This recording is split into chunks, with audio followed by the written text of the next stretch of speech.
Iran వెళ్ళి పాకిస్తాన్లో ఉన్న తీవ్రవాద స్థావరాల మీద దాడి చేసింది. ఎందుకు?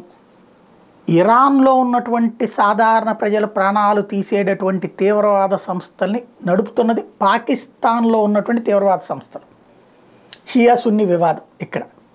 అంటే తమ మతంలోని ఇంకొక తెగను కూడా అంగీకరించలేని మూర్ఖులు పాకిస్తాన్లో ఉన్నారు. అందుకని అట్లాంటి శిబిరాల మీద మొన్న ఇరాన్ దాడి చేసి, ఈ సందర్భంగా పాకిస్తాన్ ప్రతిదాడి చేయడం ఇవన్నీ ఇంతకుముందు చెప్పుకున్నాం. కానీ ఈ సందర్భంగా భారతదేశం ఇరాన్ని సమర్థించింది.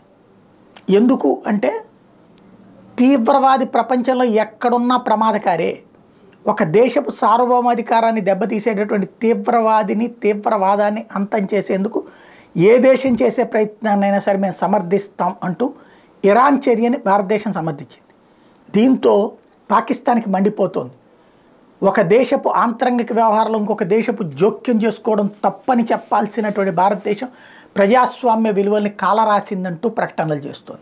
అసలు ఆ ప్రజాస్వామ్యానికి నిలువుటెత్తు నిదర్శనమైనటువంటి రాజకీయ ఎజెండా కాకుండా ఉగ్ర ఎజెండాని పెంచి పోషిస్తున్న పాకిస్తాన్ నీతులు చెప్పడం అంటే బూతులు మాట్లాడినట్టే ఉంటుంది.